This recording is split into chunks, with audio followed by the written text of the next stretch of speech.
Yun, bagong coffee shop, bagong bukas, 3 months ago lang. At ang garbo dito, yung mga gamit talagang para ka nasa loob ng mall na mga coffee shop, ganun yung datingin niya. At pwede magparata sa loob na air condition yung parking space. Biro lang po yan. Dito yan sa Marikina, may dinaanan tayo bago ako pumasok sa trabaho. Yan, so from Sports Center, malapit lang po. Malamang nadaanan nyo na ito. Nang di nyo namamalayan na meron palang coffee shop doon. Nagbubukas sila alas 8 ng umaga. So, dinaanan ko na bago pumasok ng trabaho. Dito lang yan sa mga showroom ng mga sasakyan.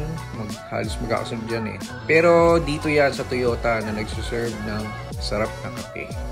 Sa second floor, maski wala kang dalang sasakyan na Toyota para magpa-service, pwede pala magkape sa loob. Yan. Pero syempre, expect natin yung setup ng coffee shop.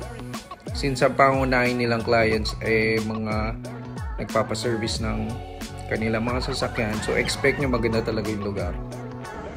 Pero tayo sumadya lang para mag-take out ng 2 kape. Isang Spanish latte at isang mocha latte, parehas hot. Maganda po yung gamit nila, so kung usapang bayad ay quality, malamang ang beans nila mabango, masarap din, natikman natin. Yan po si Master Gian ang nag-asikaso sa atin, si Barista Gian. Yan yung para sa mocha. Na-enjoy ko yung stay doon, ang luwag kasi unang tao customer ako doon, unang tao, no? Parang sinauna. Since dumating ako wala pang alas 8, so nabutan ko naglilinis pa lang si Master Gian. At humble to, sabi niya bago lang siya nag-aaral ng pagbabarista. So kudos dyan, no? Magaling. Yan, Master Gian, thank you. Ang nag-cater ng cafe sa Toyota Marikina ay ang Palpitito. Salamat po sa inyo. Actually, kagabi nag-message ako sa kanila, nag-reply. Kaya yun, dito yan sa Toyota Marikina. Masarap pa yung araw niyan kasi hindi pa ganun kainit. O, kumbaga healthy pa, sabi nga.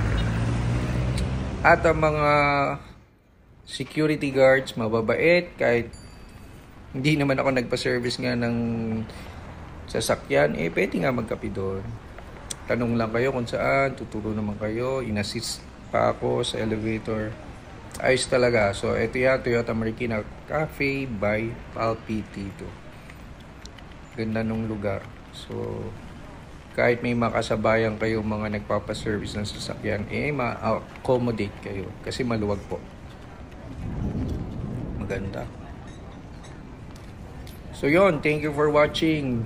Till the next coffee find. Peace. Pansin nyo, para may nakasilip sa bintana. Diba? Luwag, no?